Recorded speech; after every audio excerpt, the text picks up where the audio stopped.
మీతో పాటు వెళ్ళిన స్నేహితులు చంద్రమౌళి గారు అక్కడ అసూలు బాయడం అనేది, అంటే మీలాంటి స్నేహితులనే కాకుండా మాలాంటి వాళ్ళని అందరినీ, తెలుగు వారినే కాకుండా ఆ భారతీయులందరినీ కలిసివేసిన సంఘటన అండి. అసలు అక్కడ ఏం జరిగిందండి? మొహం కడుక్కొని అందరం ఇలా ఉంటున్నాము. సో పెద్ద శబ్దంతో తుపాకీ మోత వినిపించింది.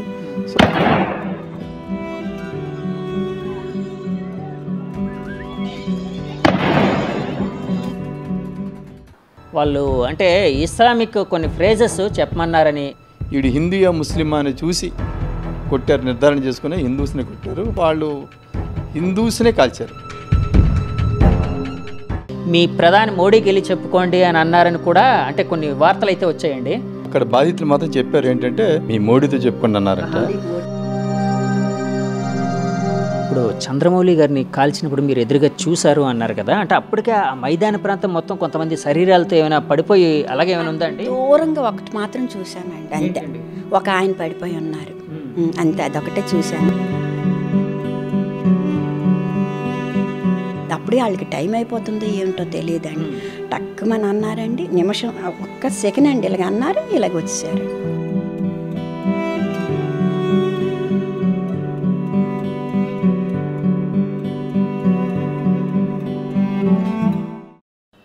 Hi, hello, welcome to cube TV network. నేను మీ యాంకర్ జర్నలిస్ట్ జగదీష్. పహల్గామ్లో జరిగిన సంఘటన, దారుణ మారణకాండ ప్రపంచం మొత్తాన్ని చలింపచేసింది. మన భారతదేశం మీద, భారతదేశ సమగ్రత మీద దెబ్బ కొట్టినట్టుగా ఆ దుష్కరులు ముష్కరులు వచ్చి మారణకాండ జరిపి యథేచ్ఛగా వెళ్ళిపోవడం అనేది ప్రతి మనిషిని చలింపచేసింది. ఆనంద డోలికల్లో ఊగిసలాడాలని వెళ్ళిన విహారయాత్ర కాస్త విషాదయాత్రగా మారి కొంతమంది అమాయకుల ప్రాణాలను హరించి వేసింది. 26 మంది అమాయకపు టూరిస్టులు, ఇండియన్స్, ముఖ్యంగా ఇండియన్స్ అని చెప్పాలండి, ఇక్కడ మన భారతీయులు ఉగ్రవాద దాడికి బలయ్యి ప్రాణాలు కోల్పోయారు. ఇది ప్రతి మనిషిని, ప్రతి భారతీయుడిని చలింపచేస్తూ ఆగ్రహాన్ని కలిగించే ఒక సంఘటనగా చరిత్రలో నిలిచిపోతుంది. దానికి తగ్గట్టుగా మన ఇండియన్ గవర్నమెంట్, మన భారతదేశం కూడా ముందుకు వెళ్తూ ఉంది, వాళ్ళ మీద చర్యలు తీసుకోవడానికి చూస్తూ ఉంది. ఈ విషయం అందరికీ తెలిసిందే. మనం ఇప్పుడు విశాఖపట్నంలో ఉన్నామండి. విశాఖపట్నం వాసి చంద్రమౌళి గారు ఆ మారణకాండలో అసూలు బాసారు, ప్రాణాలు కోల్పోయారు. ఇది చాలా బాధాకరమైన విషయం. అసలు అక్కడ ఏం జరిగింది తెలుసుకోవడం కోసం చంద్రమౌళి గారు స్నేహితులైన అప్పన్న గారి దగ్గరికి వచ్చామండి మనం. ఈ అప్పన్న గారి దంపతులు, అలాగే చంద్రమౌళి గారి దంపతులు, ఇంకొక జంట అక్కడికి విహారయాత్రకు వెళ్ళారు. అక్కడ ఏం జరిగింది, ఆ పరిస్థితి ఎలా ఉంది, ఆ భయానక పరిస్థితి కోసం మన ప్రేక్షకులకి తెలియజెప్పడం కోసం, మన ఇంటిగ్రిటీ ఏదైతే ఉందో, మన భారతదేశ సార్వభౌమాధికారం ఏదైతే ఉందో దాన్ని వాళ్ళ దెబ్బ కొట్టిన విధానం ఎలా ఉంది, ఇలాంటివన్నీ తెలియజెప్పడం కోసం నేను ఇక్కడి వరకు వచ్చానండి. వాళ్ళతో మాట్లాడి అసలు ఏం జరిగిందో తెలుసుకునే ప్రయత్నం అయితే చేద్దామండి. అప్పన్న గారి దంపతులు మనతో పాటు ఉన్నారండి. వాళ్ళతో మాట్లాడి అసలు ఏం జరిగిందో తెలుసుకునే ప్రయత్నం అయితే చేద్దామండి. సార్ నమస్తే అండి. నమస్తే మేడం. సార్, ఒక విధంగా మీకు అంటే ఒక లక్తోని మీరు ప్రాణాపాయం నుంచి బయటపడ్డారు. అంటే చాలా బాధాకర విషయం. మీతో పాటు వెళ్ళిన స్నేహితులు చంద్రమౌళి గారు అక్కడ అసూలు బాయడం అనేది, అంటే మీలాంటి స్నేహితులనే కాకుండా మాలాంటి వాళ్ళని అందరినీ, తెలుగు వారినే కాకుండా ఆ భారతీయులందరినీ కలిసివేసిన సంఘటన అండి. అసలు అక్కడ ఏం జరిగిందండి, ఏం జరిగిందని అంటే తెలుసుకోవడానికి ముందు అంటే మీరు ఏ విధంగా అక్కడికి వెళ్ళారు, ఏంటి, చంద్రమౌళి గారితో మీకుండే రిలేషన్, అంటే స్నేహం ఏంటి సార్? చంద్రమౌళి గారు నాకు ఆప్తమిత్రులు, మేము సహోద్యోగులం. పార్వతీపురం నుంచి ఇద్దరం కలిసి ఒకే బ్యాంకులో ఒకే టేబుల్ దగ్గర పనిచేసేవాళ్ళం. తర్వాత అతను మేము కలిసి ఇక్కడికి వచ్చేటప్పుడు మా ఇద్దరు కాకుండా త్రయం, రెడ్డి రామప్రసాదరావు గారిని ఒక అతను, మా ముగ్గురు త్రయం అనేవారు. సో త్రిమూర్తులను కూడా అనేవారు, సరదాగా వీళ్ళందరూ జోక్ చేసేవారు. మేము అందరం యూజువల్గా ఎప్పుడైనా విహారయాత్రకు వెళ్ళేటప్పుడు అందరం కలిసి కుటుంబంతో వెళ్తుండేవాళ్ళం. అదే క్రమంలో మొన్న వెళ్ళేటప్పుడు రామప్రసాద్ గారు, అతను యూరోప్ టూర్ ఉన్నందున అతను రాలేదు. నేను, చంద్రమౌళి గారు ప్లస్ శశిధర్, మేము ముగ్గురం కుటుంబంతో కలిసి 18వ తేదీన, ఈ నెల 18ని బయలుదేరి వెళ్ళాము. మొదటి రోజు శ్రీనగర్ చేరుకుని అక్కడ దాల్ లేక్లోను, అలాగే సోనామార్గ్, అలాగే గుల్మార్గ్ 3 రోజులు వరుసగా సందర్శించిన తర్వాత 4వ రోజు ఏంటంటే ఈ పహల్గామ్ ప్రోగ్రాం పెట్టుకున్నాము. సో ఉదయం లేచి అక్కడి నుంచి 2 గంటల ప్రయాణం ఉంటుంది. పహల్గాన్ ఊరు చేరుకున్నాము. తదుపరి ఏంటంటే పహల్గాన్ ఊరు నుంచి అది అక్కడ ఒక చూడవలసిన ప్రదేశం మినీ స్విట్జర్లాండ్ అని చెప్పబడే ఒక ప్రాంతం ఉంది.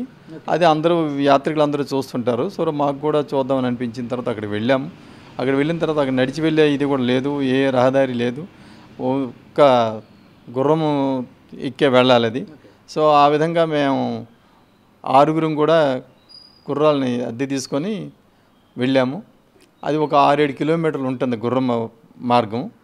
ఆ వెళ్ళిన తర్వాత అక్కడ చూడవలసిన ప్రదేశం మైదానం ఉంటుంది. అంటే ఇదంతా కొండ పైన మైదానం, ఆ పైన చుట్టూ అంతా కొండలు. సో ఆ పైన కొండల నుంచి చూస్తే ఇది లోయలాగా అనిపిస్తుంది. అందుకు దాన్ని పహల్గాము లోయ అని అనాలి దాన్ని. కింద నుంచి చూస్తే కొండ, కానీ పైనుంచి చూస్తే అది లోయ. సో దానికి చుట్టుప్రక్కల అంతన కంచి వేసినట్టు ఒక 7 అడుగుల ఎత్తులో కంచి కూడా వేయబడింది ప్రభుత్వం వారి చేత. ఎందుకంటే జంతువులు కూడా వస్తాయని భయంతో అనుకుంటున్నాను. సో ఆ మైదానం చుట్టూరా కంచె వేశారు. మైదానం చుట్టూ కంచె వేశారు. సో అక్కడ ఎంట్రన్స్ ఒకటే ఉంటుంది ఈ కంచె వేయడం వలన. ఆ ఎంట్రన్స్ లోనకి వెళ్ళి రావడానికి, లోనకి వెళ్ళడానికి, బయటకు రావడానికి అది ఒకటే మార్గం. సో అక్కడ ఏంటంటే ఎంట్రన్స్లోనే అక్కడ క్యాంటీన్ ఉంది. అయితే మేమందరం కొద్దిగా అలసిపోయి వెళ్ళడం వల్ల ముందు ఏంటంటే వాష్రూమ్కి వెళ్ళి తర్వాత ఇక్కడ టీ తాగుతున్న ఉద్దేశంతో మేమందరం ముందుకు వెళ్ళి వాష్రూమ్ తిరిగి వెళ్ళాల్సి వచ్చింది. వాష్రూము దగ్గరలో ఉన్నట్టు కనిపిస్తున్నా 1 కిలోమీటర్ దూరం ఉంటుంది పైన. సో అక్కడికి వెళ్ళి వాష్రూమ్ ముఖం కడుక్కొని అందరం ఇలా ఉంటున్నాము. సో పెద్ద శబ్దంతో తుపాకీ మోత వినిపించింది. సో మొదటిసారి మేమేమనుకున్నామంటే ఇదేదో అయ్యి ఉంటుంది, ఇక్కడ లోకల్గా ఒకవేళ ఏమైనా పక్షులు వేటాడుతున్నారో ఇంకేదో అనుకున్నాం, కానీ మేము పెద్దగా దాన్ని పట్టించుకోలేదు. రెండోసారి కూడా దానికి ఆపోజిట్ అంటే వ్యతిరేక దిశలో ఇంకొక తుపాకీ మోత వినిపించేసరికి అప్పుడు డౌట్ వచ్చింది. సో మూడోసారి కూడా 3-4 అలాగా వెళ్ళేసరికి so something is happening, some fish is happening అని చెప్పేసి వచ్చేసరికి దూరంగా మేము ఏదైతే ఎంట్రన్స్ నుంచి ఇటు వచ్చామో అదే ఎంట్రన్స్ దగ్గర ఆడవాళ్ళు రోదనలు ఇవన్నీ వినిపించి చూసేసరికి ప్రజలందరూ అక్కడ ఉన్న టూరిస్టులందరూ భయంతో మా వైపు వచ్చేస్తున్నారు లోపలికి ఇంకన్నా. సో అప్పుడు మీరు లోపలికి ఉన్నారా సార్? ఆ మైదాన ప్రాంతానికి లోపలికి ఉన్నాము. సో అప్పుడు ఏంటంటే అందరూ జనాలు మా వైపు పరిగెత్తొస్తున్నారు. ఏంటంటే వీళ్ళ తాలూకా టెర్రరిస్టుల తాలూకా భయంతో వాళ్ళు ఈ లోపలికి వచ్చేస్తున్నారు, ఎందుకంటే బయటికి వెళ్ళే అవకాశం లేనందున. సో వచ్చేస్తుంటే అప్పుడు మాకేంటంటే అక్కడ ఈ బాత్రూమ్ నిర్వాహకుడు ఉన్నాడు కదా, వాళ్ళకి తెలుసు కాబట్టి అక్కడ ఒక చిన్న మదుగులాగా ఉంటే ఆ మధు నుంచి అతను ముందు పారిపోయాడు. అంటే ఒక చిన్న సందు లాంటిది. సందు అంటే భూమికి ఈ గ్రిల్కి మధ్యలోని చిన్న వెంట్ అంటే మధులాగా ఉంటే ఆ మధు నుంచి అతను బయటకు ఎప్పుడైతే వెళ్ళిపోయాడో అప్పుడు మాకు అనిపించింది ఏంటంటే ఇదో టెర్రరిస్టులు కాల్పులు జరుపుతున్నారన్నారు. అప్పుడు మేము అందరం ప్రాణాలు తెగించి అదే మధుగులో నుంచి ఎవరి ప్రాణాలను వాళ్ళు రక్షించుకోవడం కోసం అతి వేగంగా బయటికి వెళ్ళడం, మేము లోపల నుంచి ఆడవాళ్ళని అలా బయటికి తోస్తుంటే వాళ్ళు బయట ఉన్న వాళ్ళు వీళ్ళని లాగడం, ఇలా చేసి అతి కష్టం మీద బయటపడ్డాము. ఇలా బయటికి వచ్చిన వెంటనే వాళ్ళు టెర్రరిస్ట్ ఒక అతను ఏం చేశాడంటే అతను గేట్ల నుంచి బయటకు వచ్చి మా బయట మీద డైరెక్ట్గా మాకు అటాక్ ఇచ్చాడు. మీ వైపు వచ్చాడా ఆయన? బయట మేము ఎక్కడి నుంచి అయితే బయటకు వెళ్తున్నామో ఆ దిక్కు వచ్చేసాడు అతను. అంటే టెర్రరిస్టులు కొంతమంది టూరిస్టులు తప్పించుకుంటున్నారని గ్రహించి ఆ విధంగా గ్రహించి అతను బయటకు వచ్చి మా దగ్గరికి వచ్చేసరికి అది సమీపంలో మేము తారసపడ్డాము. అతనికి తారసపడితే అతను ఏం చేశాడు, సమీపం అంటే ఎంత దూరం అంటే ఇంచుమించు ఒక 8-10 అడుగులు, 8 దగ్గర నుంచి దగ్గరలో వచ్చేసాడు. వచ్చేసి అక్కడ పెద్ద చెట్టు కూడా ఉంది. సో బయట జావ్ అన్నాడు. బయట జావ్ అంటే కూర్చోండి అని. సో కూర్చోండి అని అనేటప్పుడు ఇతను పరిగెట్టలేక అతను ఏం చేశాడు, చంద్రబాబు గారు ఆ చెట్టు దగ్గర కూర్చుండిపోయారు. నేను మాత్రం చెట్టు వాడికి నాకు చాటు ఉంది కాబట్టి పరిగెత్తవలసి వచ్చింది. నేను పరిగెత్తి మరి వెనక్కి ఏం జరిగిందో చూడట్లేదు. పరిగెత్తను స్టార్ట్ చేసేసరికి వెనకనే టప్ మన సౌండ్ వినిపించింది. అనుకున్నాను చంద్రమౌళి గారు గన్ పేలిన తుపాకీ. తర్వాత చంద్రమౌళి గారి అక్కడ ఇంకొక 4-5 కూడా ఉన్నారు, వేరే వాళ్ళు మాకు తెలియని వాళ్ళు, ఈ టూరిస్టులు. సో నేను అందులో దిగి పరిగెట్టేటప్పుడు ఎవరి ప్రాణరక్షణ కోసం వాళ్ళు పరిగెడుతున్నాం కాబట్టి వెనక్కి కొంత దూరం వెళ్ళాక వెనక్కి చూశాను ఏం జరుగుతుందని. అప్పుడు మా మిస్సెస్ కూడా కొద్ది దూరంలో కనిపించింది, చంద్రబాబు గారు మిస్సెస్ కూడా కనిపించారు. ఆవిడని తీసుకుని ఈవిడ వచ్చి నాతో జాయిన్ అయితే ముగ్గురం కలిసి అతి కష్టం మీద పహల్గాం గ్రామం చేరుకునే ముందు మాకు సైనికులు కనిపించారు, మిలిటరీ వాళ్ళు.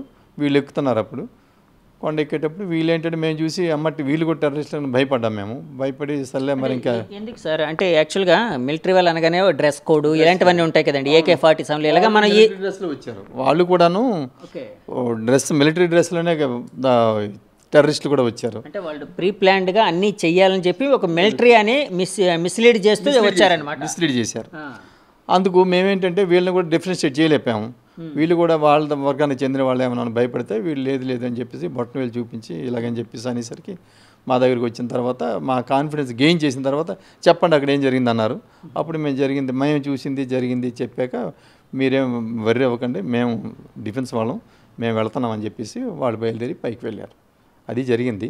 కిందకి వచ్చేసరికి మేము కూడా ముందు నేను నా భార్య తర్వాత చంద్రబాబు గారి భార్య ముగ్గురమే కిందకి దిగాము.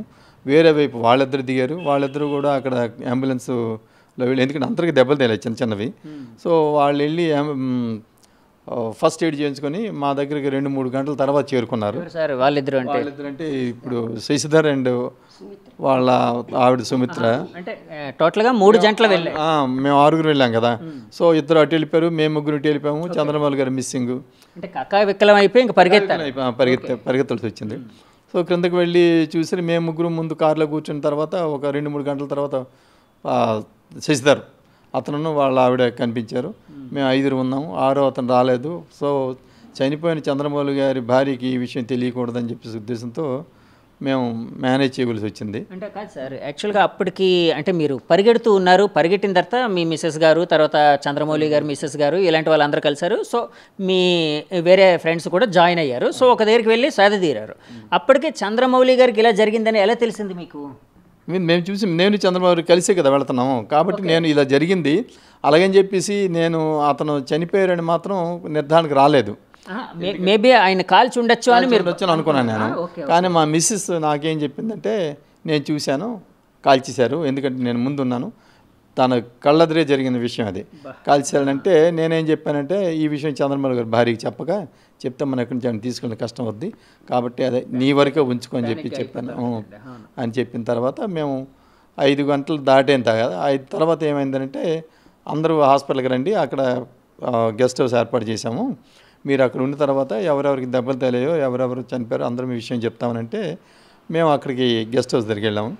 వీళ్ళు ఏంటంటే స్టేట్ గవర్నమెంట్ వాళ్ళు 1 గంట ఆగండి, 1 గంట తర్వాత మీకు స్టేటస్ చెప్తామన్నారు. అలా గంట అని చెప్పి రాత్రి 10 వరకు మేము వెయిట్ చేసాము. వెయిట్ చేస్తే అప్పుడు నన్ను శశిధర్ని పిలిచి మీరు బాడీని ఐడెంటిఫై చేయండి అని చెప్పేసి పిలిచారు. అది కష్టం మీద అప్పటికే అంటే ఆయన ఇంకా నోమోర్ చంద్రమౌళి గారు నోమోర్ అని మీకు అర్థమైపోయింది? నాకు అర్థమయ్యింది కానీ అది నిర్ధారించుకోలేము కాబట్టి వాళ్ళు చిన్న ఆశ ఎక్కడైనా ఉంది కదా సార్? చిన్న ఆశ లేకపోయినా సార్ ఆశ మేము పెట్టుకున్నాము. ఆవిడికి అదే చెప్పాము, అతనికి దెబ్బలు తగిలి ఉంటాయి, పర్వాలేదు, ట్రీట్మెంట్ అవుద్ది, బాగానే అవుతాడని చెప్పేసి ఆవిడకి చెప్పాము. చెప్పిన తర్వాత ఎప్పుడైతే మరి ఐడెంటిఫికేషన్కి రమ్మన్నారో మాకు అర్థమైంది అప్పుడు. సో మేము ఐడెంటిఫై చేసినప్పుడు అదే చంద్రమౌళి గారిని గుజరాత్ నుంచి వచ్చే వాళ్ళు కూడా పటేల్ ఎవరో అతను అయ్యి ఉంటారని చెప్పి వాళ్ళు కూడా క్లెయిమ్ చేయడం జరిగింది. ఎందుకంటే మేము ఐడెంటిఫై చేయడానికి కూడా వీలు లేనట్ట ఛిద్రం జరిగింది, అంటే ఈ బాడీ ఫేస్ ముఖం ఎందుకంటే ఆ రౌండ్స్ కూడా ఇలాగ వెళ్ళాయి. నేను అంటే ఒక కాల్పు జరిగితే అది AK-47 అది అనుకుంటున్నాను, అది అలా వెళ్ళినప్పుడు ఒక 5-6 గుళ్ళు వెళ్ళిపోతాయి ఒకేసారికి. సో ఆ విధంగా జరిగిన తర్వాత మేము కూడా ఇది చంద్రమౌళి అన్నాం కానీ మాకు డౌట్ ఉండి తర్వాత మిగతా బాడీస్ని కూడా అందరినీ చూసి అప్పుడు మళ్ళీ వచ్చాము మేము ఇక్కడికి వచ్చి, లేదు ఇదే చంద్రమౌళి అయ్యి ఉంటారని. అప్పుడు అతనికి వేలికి పెట్టిన ఉంగరం, అతని వాచి, తర్వాత అతని లోపల బనీని కూడా ఊదా రంగు బనీని వేసుకున్నారు. ఆ బనీని బట్టి మేము ఇతనే అని చెప్పి నిర్ధారించిన తర్వాత అప్పుడు ఈ ముందు వేరే ఎవరైతే క్లెయిమ్ చేశారో ఇది మా బాడీ అని చెప్పేసి వాళ్ళు చెప్పారు, లేదు వేరే దగ్గర ఉంది మా బాడీ, ఇది మాది కాదన్నారు.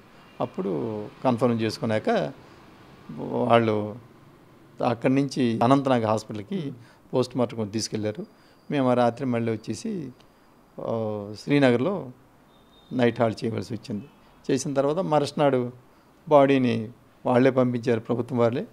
ఆ బాడీతో పాటుకు అటెండెంట్ ఉండాలి కాబట్టి ఈ శశిధర్ అటెండెంట్కి వెళ్ళారు. నేను ఈ ముగ్గురు ఆడవాళ్ళని తీసుకొని నేను అతి కష్టం మీద విశాఖపట్నం చేరుకున్నాను. సార్ ఇప్పుడు యాక్చువల్గా చంద్రమౌళి గారి మొహం అంటే అక్కడ ఆయనే కాకుండా అందరి మొహాలు అట్లాగే చిత్రం అయిపోయి ఉన్నాయి సార్. ఛిద్రమైపోయాయి, అలాగే ఛిద్రమైపోయాయి. ఎందుకంటే వాళ్ళు గురిపెట్టి కాల్చడమే ఫేస్ మీద కాల్చారు, ముఖం మీద. అందుకు చాలా తక్కువ మందికే గాయాలయ్యాయి. 4 వరకే ఇంజ్యూరీస్తో బయటపడగలిగారు, వాళ్ళు బయటపడగలిగారు. సో మిగతా వాళ్ళందరూ death, on the spot death. Sir వాళ్ళు అంటే మీరు యాక్చువల్గా సంఘటన 8 అడుగుల దూరంలో కూడా చూసారన్నారు కదా, ఎలా ఉన్నారు సార్ వాళ్ళు? అంటే సస్పిషియస్గా ఏమైనా ఉన్నారా వాళ్ళు? లేదు, అప్పటికి వాళ్ళు ఫుల్ డ్రెస్, ఇంత మిలిటరీ డ్రెస్ తోటే ఉండి ఉంటారు. ఎందుకంటే అలా కనపడలేదు. మొదట్లో వాళ్ళు ఎప్పుడో వెళ్ళిపోయి ఉంటారు అక్కడికి. వాళ్ళు ముందు రోజు రాత్రి వెళ్ళిపోవడం కానీ, లేకపోతే ఆ రోజు తెల్లవారి చీకటి ఉండడానికి వెళ్ళిపోవడం కానీ జరిగి ఉండాలి. ఎందుకంటే మాతో పాటు ప్రయాణికులతో పాటు ప్రయాణం చేస్తే తెలిసిపోతారు. లేదంటే వేరే మార్గం ద్వారానే వచ్చి ఉండాలి. వాళ్ళు వచ్చిండి డ్రెస్ అయితే మిలిటరీ డ్రెస్లో ఉన్నారు. వాళ్ళకి మంచి ఆర్మ్స్ పట్టుకున్నారు, చుట్టూ ఇవి ఉన్నాయి, బెల్ట్ కట్టుకొని దానికి గుళ్ళు గట్టి అన్ని దోపి ఉన్నాయి. కాబట్టి అక్కడ చూస్తే మాత్రం వీళ్ళని టెర్రరిస్టులు అయితే డిఫెన్స్ వాళ్ళు కానీ లేకపోతే టెర్రరిస్టులు కానీ చెప్పొచ్చు. వాళ్ళు టెర్రరిస్టులని యాజ్ ఇట్ ఈజ్గా అయితే మేము అనుకోలేదు. చాలా దూరంలో జరుగుతుంది, ఏదో జరుగుతుంది అనుకున్నాం. వాళ్ళు ఎప్పుడైతే మా దగ్గర వరకు వచ్చారో సో అయింది. ఆ విధంగా మేము గుర్తించడం అయితే జరిగింది. సార్ ఇప్పుడు యాక్చువల్గా మీరు ఒక విహారయాత్రకు వెళ్ళారు అంటే ఇది మీరు రెగ్యులర్గా వెళ్తూ ఉంటారా సార్? మీరు, చంద్రమౌళి గారు అండ్ వేరే శశిధర్ గారు? అంటే రిటైర్డ్ బ్యాంక్ స్టాఫ్ కొద్దిమంది ఉన్నాము, ఒక లిమిటెడ్ పీపుల్. మేము అందరం యూజువల్గా వెళ్తుంటాం. లాస్ట్ టైం కూడా అస్సాం అది వెళ్ళాము, అలాగే అంతకుముందు కూడా జగదల్పూర్ వెళ్ళాము.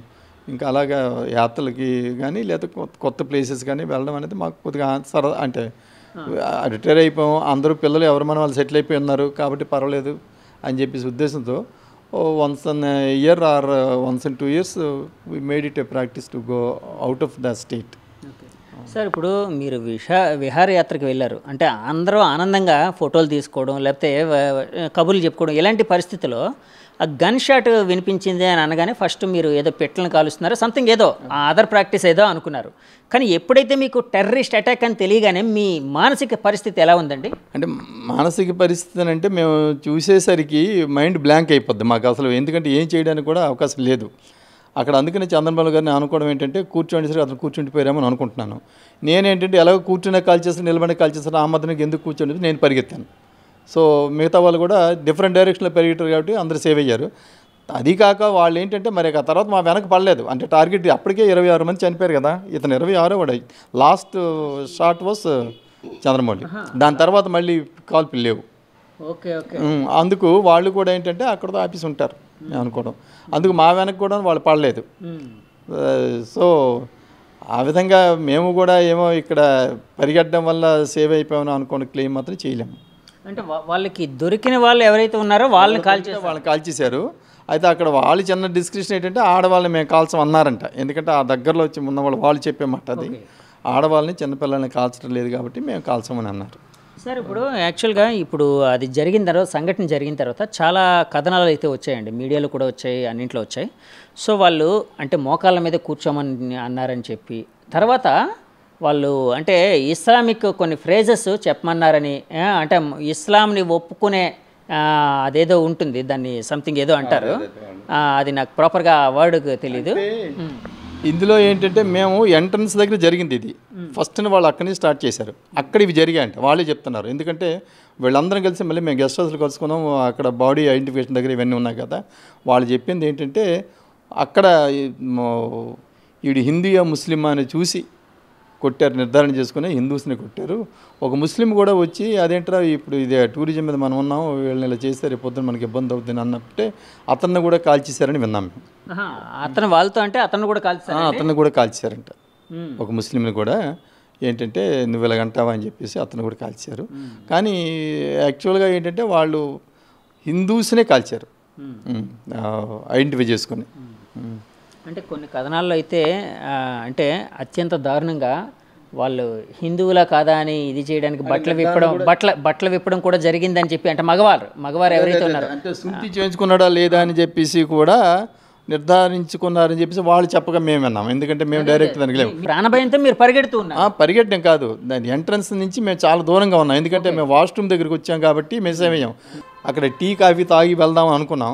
అదృష్టవశాత్తు ఈ వాష్రూమ్ పని పడడం వల్ల ఇక్కడికి వచ్చే కాబట్టి మేము సేవ్ అయ్యాం. కానీ లేకపోతే మాతోనే బిగిన్ అయ్యి ఉండేది అది అక్కడ. అంటే ఆ గ్రౌండ్లోనే ఫస్ట్ క్యాంటీన్ లాంటిది ఉంటుందండి. ఫస్ట్ ఎంట్రన్స్లో క్యాంటీన్ ఉంది. జనరల్గా వెళ్ళిన వాళ్ళందరూ ముందు అక్కడ టీయో కాఫీ తాగేసి వెళ్తారు లోపలికి. మేము అదే ప్రపోజల్ పెట్టాము.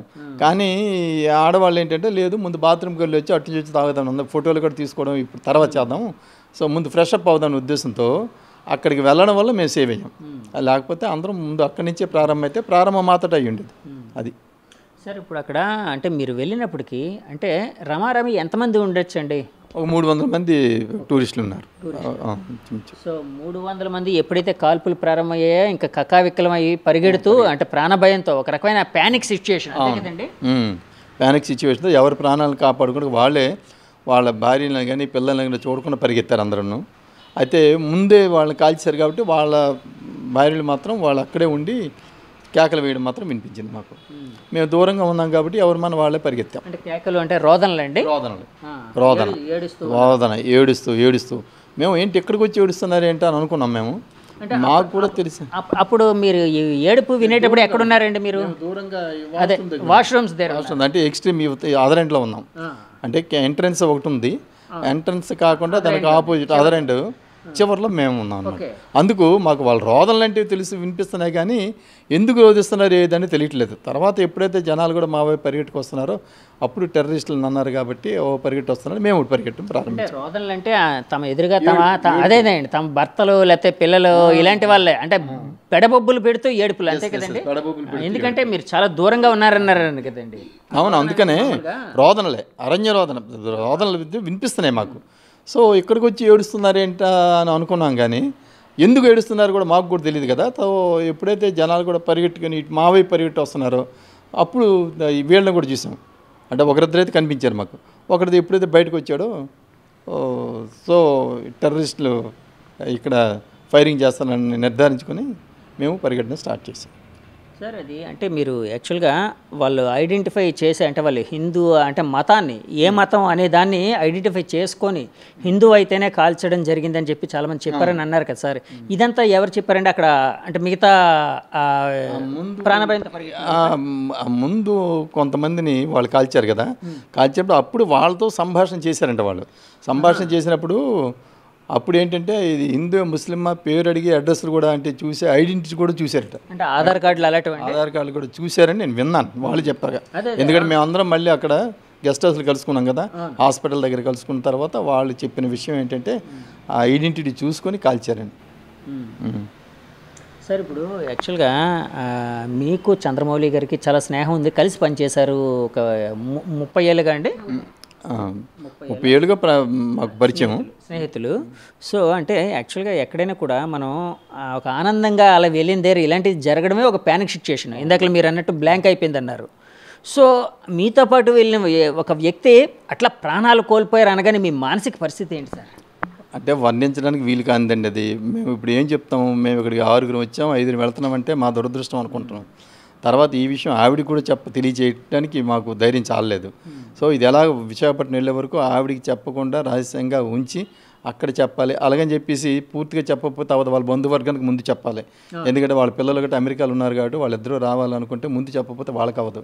సో మాకు అత్యంత అంటే టెస్టింగ్ టైం అది కాబట్టి అయినా మరి ఏం చేసామంటే ముందు చంద్రమౌళి గారు బావమరిదికి చెప్పాము, మీరు చెప్పకండి, మీ అక్కకి చెప్పకండి ఈ విషయం, కానీ జరిగింది కాబట్టి మిగతా ఏర్పాట్లు మీరు ఏం చేస్తారో ఎవరెవరు చెప్పలేదు అది చూసుకోండి, ఆవిడకి మాత్రం చెప్పొద్దన్నాం. అక్కడ కూడా ఏంటంటే పోస్ట్ పెయిడ్ ఉంటుంది, ప్రీపెయిడ్ ఉండదు కాబట్టి మా అందరివి ప్రీపెయిడ్ కాబట్టి ఎవరు ఫోను పనిచేయదు మాది.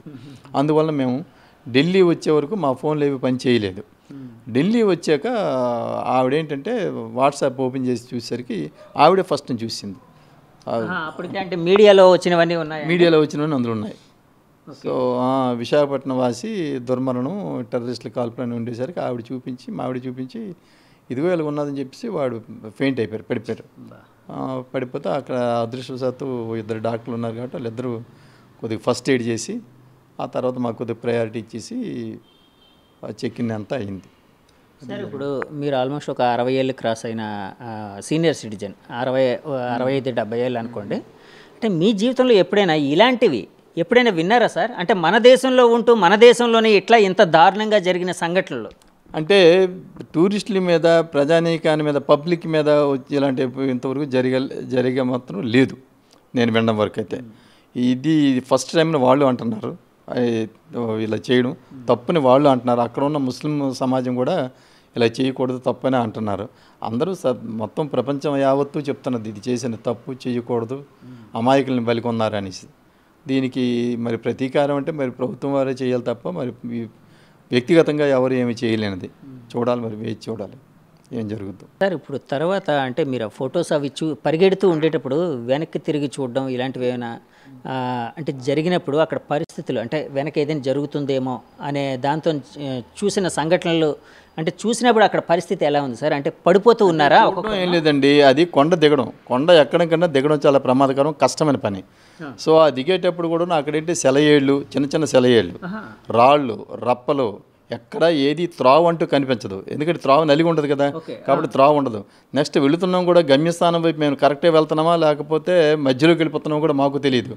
అయినప్పటికీ మరి అంతకంటే మరి వేరే ప్రమాదకరమైన స్థలం ఉండదు కదా అని చెప్పి పరిగెట్టి కింద వైపు వెళ్ళాము. ఒక డైరెక్షన్ అనుకుని వెళ్ళాము. లక్కీగా ఆ డైరెక్షన్లో కొంత దూరం ప్రయాణం చేస్తే అప్పుడు ఊరు కనిపించింది. అదృష్టం ఊరు వైపు వచ్చాం, కరెక్ట్గా వచ్చాం అనుకున్నాం అంతే. సార్ ఇప్పుడు ఆ పహల్గాం ఊరు అన్నారు కదండి, అంటే ఇది కొండ, ఒక మైదాన ప్రాంతం, కొండ మీద మైదాన ప్రాంతం ఇది అంటే మీరు వెళ్ళింది అంతే కదండి? ఊరు అయితే మాత్రం ప్లెయిన్ ఏరియా, ఊరు తర్వాత కొండ మీద మళ్ళీ ఇది ప్లెయిన్, ఆ తర్వాత కొండలు. కాబట్టి ఆ పైన చూస్తే మేము వెళ్ళే ప్రాంతం అది మైదానం. సో ఆ మైదానం మళ్ళీ కొండలు దిగితే కిందంతా మళ్ళీ మైదానంలాగే ఉంటుంది. సార్ ఇప్పుడు పహల్గాం ఊర్లోకి వెళ్ళిన వెంటనే అక్కడ ఎవరికైనా మీరు ఇలాంటి జరిగిందని చెప్పడం ఏం జరిగిందా సార్? లేదు, మేము ఎవరికి చెప్పడానికి వీలు లేదు. ఎందుకంటే అక్కడ ఉన్నదంతా ముస్లిం సామాజిక వర్గమే ఉన్నది, వేరే వాళ్ళు ఎవరు లేరు. లోకల్స్ అంటే ఎవరు మాకు ముందు అనంతా గడ్డలు దీనితో కనిపించిన వాళ్ళే. కాబట్టి మేము ఎవరితో షేర్ చేస్తాం. అయితే మా డ్రైవర్ మాత్రం ముస్లిం అయినప్పటికీ కొంతవరకు మాకు కోఆపరేట్ చేశాడు. ఆ కోఆపరేట్ చేయడం అంటే వాళ్ళు అదే వృత్తి కాబట్టి తప్పదు. కాబట్టి అతను వీళ్ళంతవరకు మీరు వెర్రే అవ్వకండి, నేనున్నాను, నేను చూస్తాను అని చెప్పేసాడు. అతను ఫోన్ వాడుకున్నాం, అతని ఫోనే వాడవలసి వచ్చింది.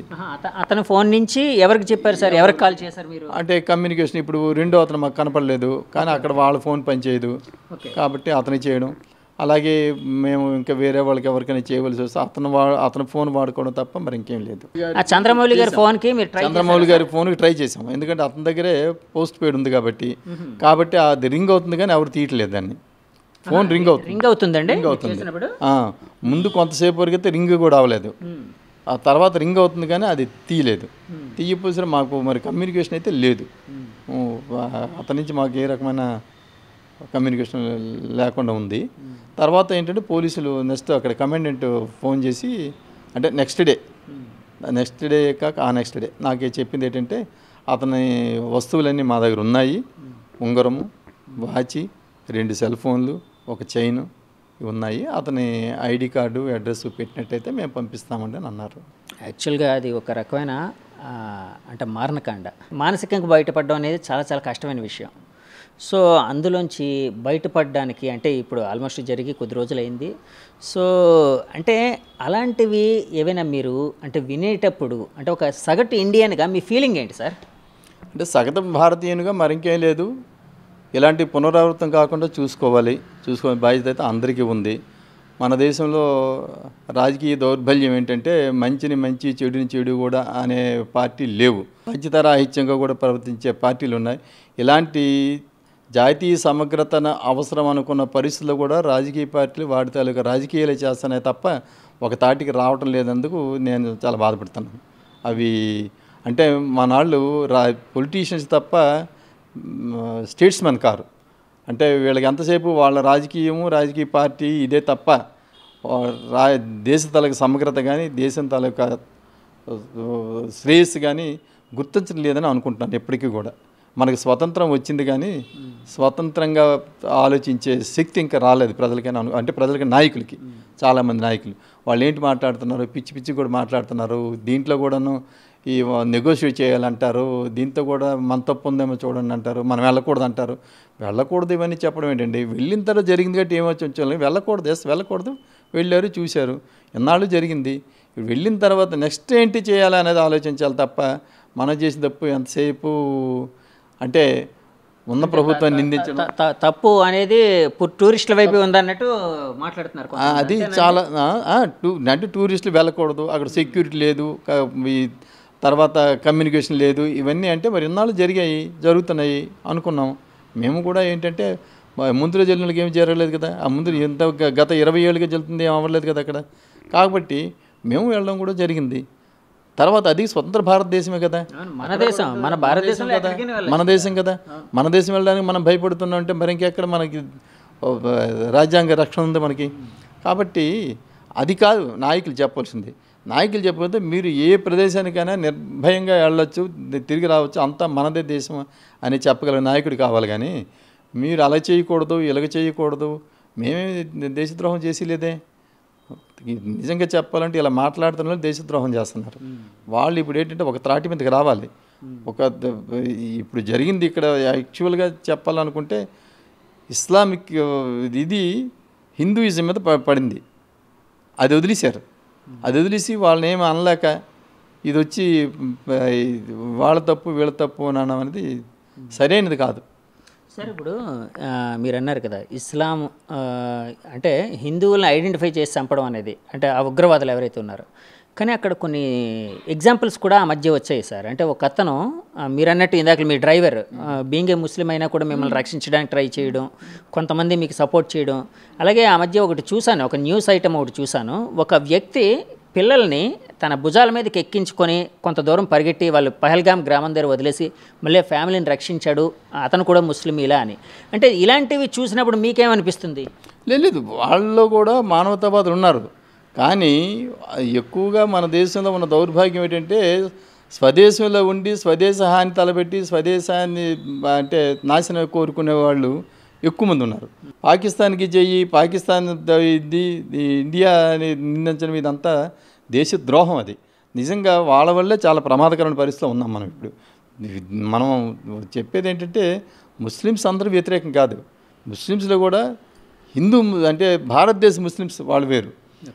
వాళ్ళు కాకుండాను మీరు విదేశీ అభిమానం ఉండి ఇక్కడ జీవనం గడిపి ఇక్కడ వ్యాపారం చేసి ఇక్కడ పిల్లల్ని కానీ ఇక్కడ పెళ్లి చేసుకొని మీరు దేశం తాలూకా నాశనం కోరుకొని విదేశం తాలూకా శ్రేయస్సు కోరుకున్నట్టయితే అలాంటి వాళ్ళు దేశ ద్రోహులు. నిజంగా వాళ్ళు శిక్షించాలి. సార్ అక్కడ అంటే చాలామంది ఐడెంటిఫై చెప్పింది ఏంటంటే టూరిస్టులు అందరూ ఉన్నారు కానీ ఎలాంటి సెక్యూరిటీ మెజర్స్ లేవు, అంటే అక్కడ ఎవరు కనిపించలేదు ఇట్లాగన్నట్టు కొన్ని వార్తలు అయితే వచ్చాయి. అక్కడ ఏంటి సార్ పోలీసు అంటే రాష్ట్ర యంత్రాంగమైన పోలీసు కానీ సెక్యూరిటీ కానీ ఎవరు లేరా సార్? అంటే మీకు రాష్ట్ర పోలీసులు అక్కడ పనిచేయరండి, ఎందుకంటే జనరల్గా వాళ్ళ రాష్ట్రం తాలూకా ఇది ఉంటుంది కాబట్టి. నెక్స్ట్ అక్కడ ఉన్నదంతా ఒకే వర్గం ఉంటారు కాబట్టి. పనిచేయరు మీన్స్ అంటే నాకు అర్థం కాదు. చేయరంటే మన రక్షణకు వస్తారని అనుకోవడానికి లేదు, ఎందుకంటే వాళ్ళకి లోకల్ కనెక్షన్స్ ఉంటాయి కాబట్టి. కానీ అక్కడ సెక్యూరిటీ మాత్రం ఉంది, బిఎస్ఎఫ్ ఉంది, సిఆర్పిఎఫ్ ఉన్నారు, వాళ్ళు ఎక్కడికక్కడ అడుగడుగునే ఉన్నారు. సెక్యూరిటీ విషయంలో కాశ్మీర్లో మాత్రం మనకి కాన్ఫిడెన్స్ వచ్చేటట్టు, ధైర్యం వచ్చేటట్టు కలిగించేటట్టు మాత్రం సెక్యూరిటీ ఉంది, అందులో డోకా లేదు. కానీ ఇక్కడ ఆ పర్టికులర్ ప్రదేశంలో లేరు, ఎవరు లేరు. మరి వాళ్ళకి ఇన్ఫర్మేషన్ ఉందో లేదో తెలియట్లేదు, తర్వాత అవసరం లేదనుకున్నారో ఏంటో తెలియదు. కానీ అక్కడ ఒక 2-3 సెక్యూరిటీ ఉన్నట్టయితే ఇది జరిగి ఉండేది కాదేమో అని నేను అనుకుంటున్నాను, నా అభిప్రాయం. ఇప్పుడు మీరు పరిగెడుతూ ఉండేటప్పుడు పహల్గామ్ గ్రామం దాటిన తర్వాత మన బోర్డర్ సెక్యూరిటీ ఫోర్స్ వాళ్ళు కనిపించారు అని అన్నారు కదండి, ఆర్మీ వాళ్ళు.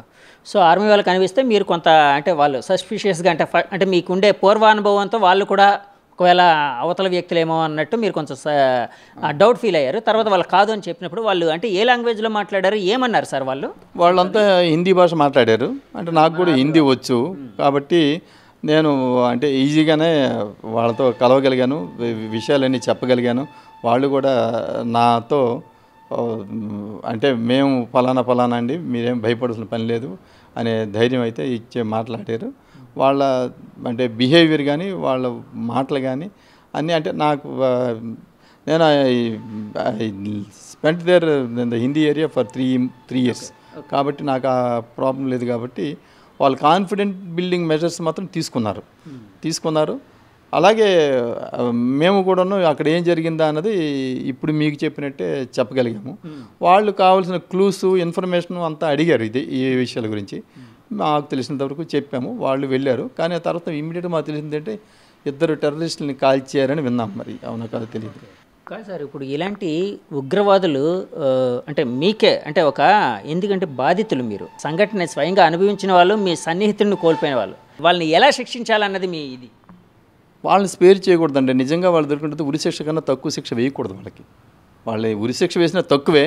కానీ ఇలాంటిది ఏంటంటే మళ్ళీ ఇంకొకడు ఎవడు ఇలా చెయ్యకూడదు అనే దీంట్లో లెవెల్లో ఉండాలి శిక్ష మాత్రం వాళ్ళు దొరికితే.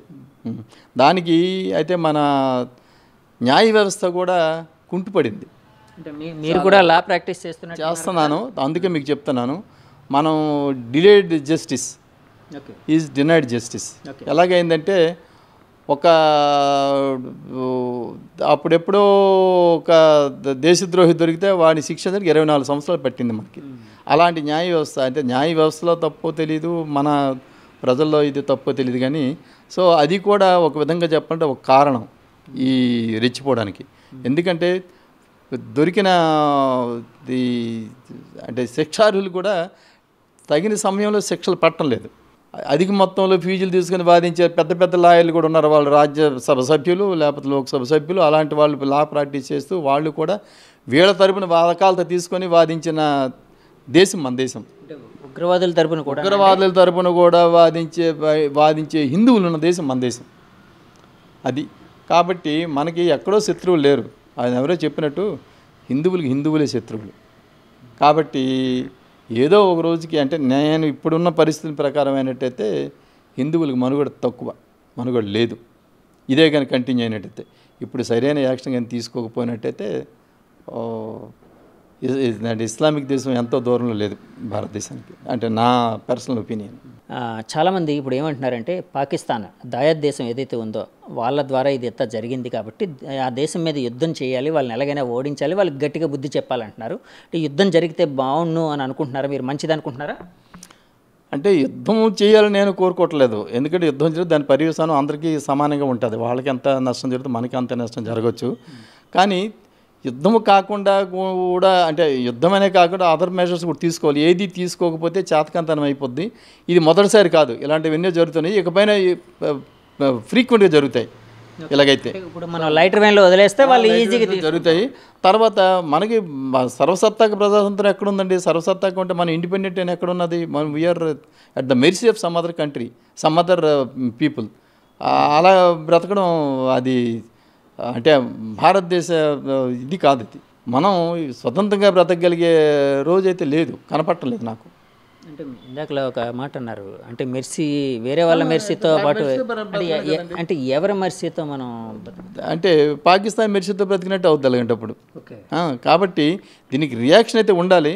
ఏ విధంగా ఉండాలి ఏదన్నది మరి రాజకీయ పరిశీలకులు దీంట్లో వాళ్ళ పరిధిలో ఉంది. అది విషయం ప్రభుత్వం తీసుకోవాలి.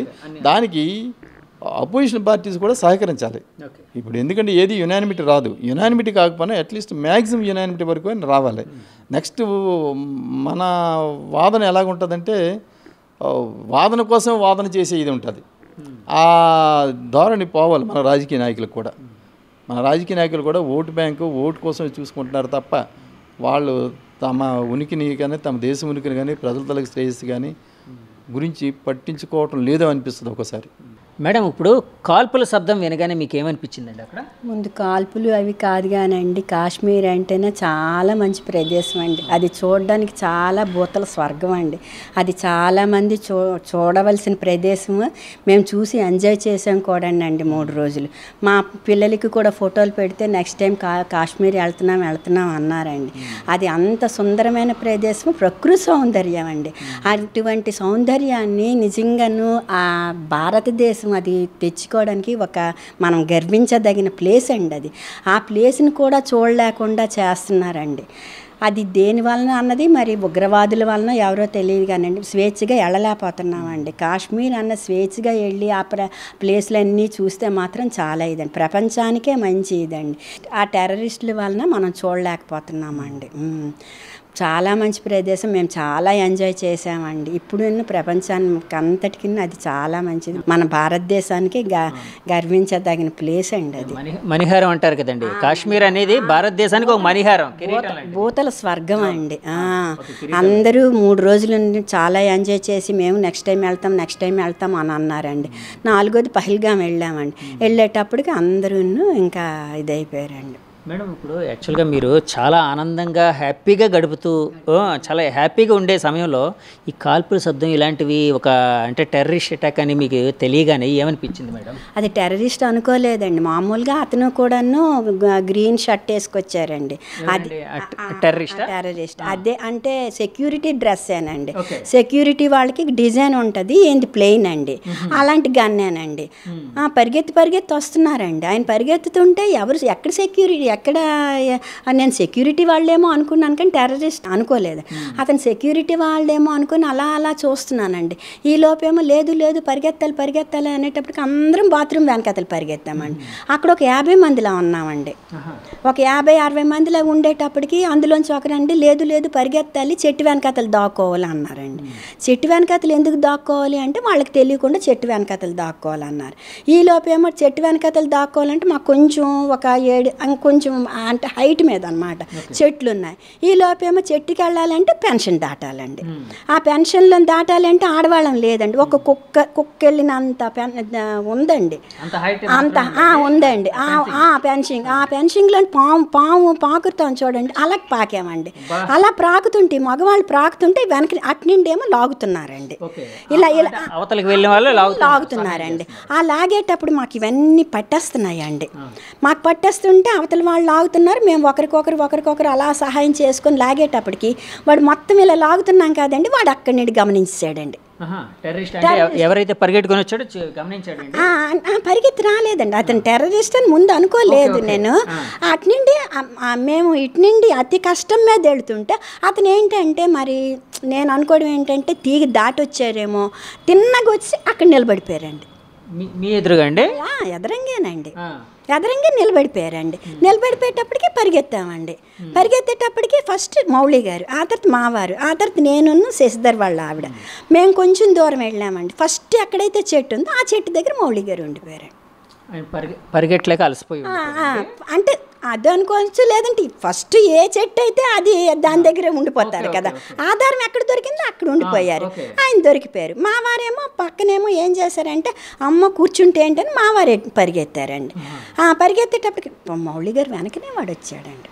అంటే కాదండి, మౌలి గారు చెట్టు చాటుకి పరిగెట్టి అంటే దాక్కోవడం కుదరలేదండి? దాక్కున్నారు కానీ ఆయన చూశాడు, ఆ టెర్రరిస్ట్ అన్నవాడు చూశాడండి. ఆయన వెనకనే వస్తున్నాడండి, వాడు వెనకనే వస్తున్నాడు. ఇప్పుడు చెట్టు కింద దాక్కోవడం అంటే టెర్రరిస్టులు కనపడకుండా దాక్కోవాలండి.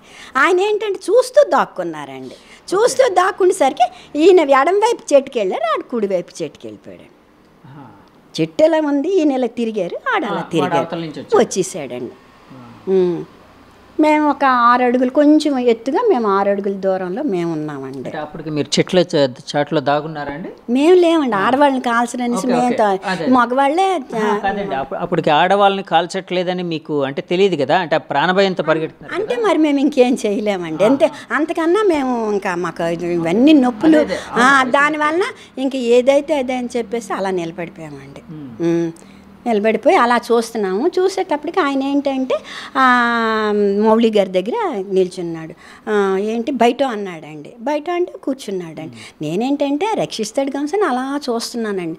అతను టెర్రరిస్ట్ అనుకోలేదు నేను, సెక్యూరిటీ ఏమో అలా చూస్తున్నానండి. చూసేసి ఇతను నేను పర్వాలేదు, నేను దగ్గర ఉండి తెస్తారేమో అనుకుని చూసేటప్పటికి ఇచ్చేసారు. ఆయన కాల్చడం మీరు చూసారు కదండి? ఇక్కడ ఇలా చేశారండి, ఇక్కడ ఇలా పెట్టేశారు కదండి. దగ్గర పెట్టి కాల్చారండి? దగ్గర పెట్టానండి. ఆయన కూర్చున్నారు, ఆయన కరెక్ట్గా ఆయన లెవెల్ ఈ లెవెల్కి ఏమో సెట్ చేసుకున్నాడండి. ఏమనిపించిందండి మీకు? నాకు అంటే తప్పుగా అనుకోద్దండి, అంటే మిమ్మల్ని గమనించలేండి, అదేలేండి. ఇంకా ఏం లేదండి. ఆయన ఏమో ఆయన అది కాల్చడం, ఇది ఇలా అనడం, ఇలా కూలిపోవడం అయిపోయిందండి. అరిచానండి నేను. మౌళి గారు అంటుంటేమో ఇంకా మౌళి గారు అని అప్పుడు నేనేమనుకున్నానంటే శాంతి శాంతి శాంతి వెళ్ళిపోవాలి వాడు మా దగ్గరికి వచ్చాడు అనుకోండి, ఇంకో మిగిలిన ఇద్దరు దొరికిపోతారండి. అది మాత్రం నా నోటి నుండి వచ్చింది, శాంతి శాంతి శాంతి, ఆయన అలా వెళ్ళిపోవాలి అని సరే కరెక్ట్గా ఆయన డౌన్లో ఇలా వెళ్ళిపోయాడు. అదే లాస్ట్ అండి. ఆయన మౌళి గారిని, చంద్రమౌళి గారిని కాల్ చేసి వాడు వెళ్ళిపోయాడు. అదే లాస్ట్ అండి. ఇంకా పిన్ డ్రాప్ సైలెన్స్ అయిపోయింది, ఇంకెక్కడ మోతలు వినపడలేదు. అప్పుడు మావారు చంటి చెట్లు పక్క నుండి వచ్చారండి. అంటే కాదండి, అప్పుడు వచ్చారు, తర్వాత మీరు మళ్ళీ పరిగెట్టుకొని అక్కడికి వెళ్ళారు. నేను అప్పుడేమో ఏమైందంటే మౌళి గారి దగ్గరికి వెళ్ళిపోతాను, ఎందుకంటే నాకు తెలుసు కదండి మౌళి గారు ఇది అయిపోయారు. వద్దు అంటున్నారండి వీళ్ళు. లేదు నాకు ఎంత ఇది అనిపించిందంటే మనం అందరం కలిసి వచ్చాం, మన తాలూకా ఇది, ఆయన దగ్గరికి వెళ్ళట్లేదు, అంత మానవత్వం లేకుండా ఎలా మనం ఇదవుతాం? ఆడు మనిషిని ఎలా కాలుస్తున్నాడండి అలా అనమాట. మనిషిని అసలు అతను ఎవరో తెలియదు, పోనీ ఏదైనా పగ మీద కాల్చాడంటే అనుకోవచ్చు, అతను ఎవరో తెలియదు, వచ్చాడు, సరెండర్ అయిపోయిన మనిషికి కాల్ చేశాడండి. మనం దగ్గరికి వెళ్ళలేని పరిస్థితి అండి. చాలా అసలు మానవత్వం లేదా ఇంతలానా? ఇలా మనం ఆయన వదిలేసి పరిగెత్తవలసిన ఇంత మానవత్వం కూడా మనకి లేని పరిస్థితి. అంటే వాడు వస్తాడేమో భయం అండి, మళ్ళీ ఎక్కడ ఉంటాడో తెలియదు, ఎలా ఉంటాడు భయం అండి ఎటు. అప్పుడేమో ఏం చేశానంటే గబగబా శశి వాళ్ళ ఆవిడ ఉన్నది కదండి, వీళ్ళేమో చెట్ల చాటు నుండి వచ్చారండి.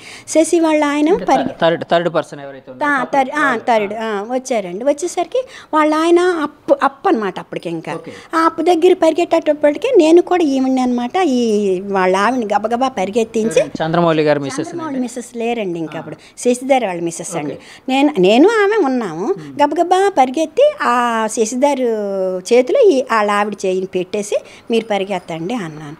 ఈలోపు ఈయన వచ్చారు కదండి, హస్బెండ్ గారు వచ్చారు. అప్పుడు నేను ఆలోచించానండి, మౌళి గారు ఏం లేరు, ఇప్పుడు ఏంటి వాట్ నెక్స్ట్ అనేటప్పటికండి ఆవిడని రక్షించు, మౌళి గారు మిస్సెస్ని రక్షించు అనేసరికి మణిగారు ఎక్కడున్నారు అనేసరికి ఆవిడ ఎక్కడి నుండి వచ్చారనండి అక్కడ కూర్చున్నారండి. ఆవిడ ప్రాణభయంతో అలా పరిగెట్టి అక్కడ కూర్చున్నారు. అంటే లోపల నుండి ఆవిడ కూడా లోపల నుండి వచ్చినట్టుగా ఉన్నారు, కూర్చున్నారండి. కూర్చుండేటప్పటికి ఈయన అంటున్నారంటే మణిగారిని శశి అంటున్నారు. ఆమె కాదు కదా, అందుకని ఆమె ఏం చేస్తున్నారంటే పలకట్లేదు. నేనేమో పైకెత్తి ఏమండి అంటున్నాను. అప్పుడు మణిగారు అక్కడ ఉన్నారు. ఆవిడ నన్ను చూశారు. ఆవిడ నన్ను చూసి అప్పుడు ఏమన్నారంటే మణిగారు వచ్చేయండి అని అన్న.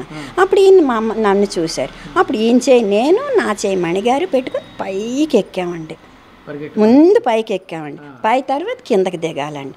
దిగిన దాంట్లో ఇద్దరివి షూస్ పోయాయండి. నేను అక్కడ ఆ షూసే వదిలేశానండి, ఆమె కూడా షూస్ వదిలేశారండి.